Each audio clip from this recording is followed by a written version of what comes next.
Could you help me understand something?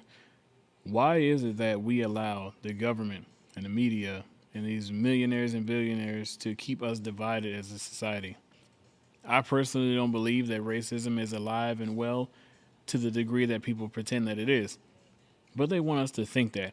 Why? Because as much as people pretend like the black voice is hated, it really isn't. The black voice is very powerful. Why else do you think it's so manipulated? Why else do you think all these mind games and these things that are triggering emotions, especially around election time, why do you think it's so strong and powerful and why do you think that happens? Because the black voice matters. The black opinion matters. The black vote matters. Now, am I putting black people above any other race? I'm definitely not. I never do that. I don't agree with that. I don't think any race is better than any other race. However, there's a lot of bigotry out there on all sides. That's never going to stop because people like being the way they are. There's no such thing as stopping racism. You can't stop that. But back to what I was saying, why do we allow these billionaires like LeBron James to tell black people in these inner communities that they are oppressed, but then he's going to his $1 billion mansion every day? So instead of these black entertainers using their platform to empower other black people who are trying to come up and tell them, look, it may be a racist time. It might be some racism out there, but look what I was able to achieve. Now, if that's their ground, if that's their stance that there's all this racism going on, then why not use your platform for good? Like I said before, I don't agree with all that. I don't think there's as much racism going on as people pretend that it is. But if you are one of these celebrities and you think that way, use your platform for good. How did you get to where you are if you were so oppressed? How did you get to where you are if the white man has his foot on your neck so badly? And if you did get that far with that foot on your neck, that is a thing to be praised, right? I mean, shouldn't it be praised? Why aren't you empowering these young people? Why aren't you empowering these people in these inner communities? Why aren't you donating the millions and billions of dollars from your bank account, all the money that you have more than you know what to do with? Why aren't you coming out of pocket to help these inner cities, to fix up these neighborhoods? Why are you looking to the white government? See, the problem is a lot of black people in these communities are so downtrodden and oppressed. You have these puppets.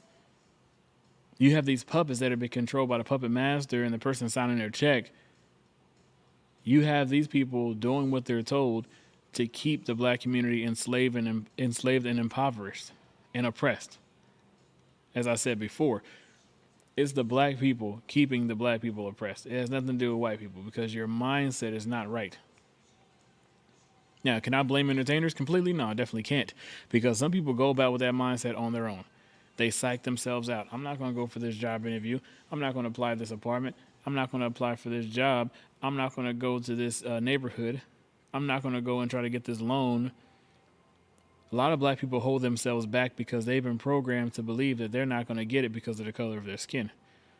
If you are qualified, walk in there with your chest out, knowing that you are more than qualified and capable to do whatever that task is.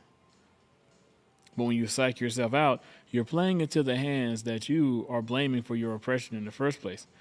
If you really want to blame them, what does playing into their hands achieve for you? Why not find a way to rise above it? But to give them what they want, what you think they want anyway, how does that make sense? So I encourage black people to think about this. Who is your source? Who are you listening to? Because if it's one of these celebrities, what have they really given you? What do they know about true oppression today? They may have come from some sort of oppression, but what do they know today when they're sitting in their $1 billion mansions and you're sitting around with nothing? Where they want you to stay in that mindset. You should feel tricked. You should feel fooled. You should feel stupid for falling for that. Because you are exactly where you are because of the way you think.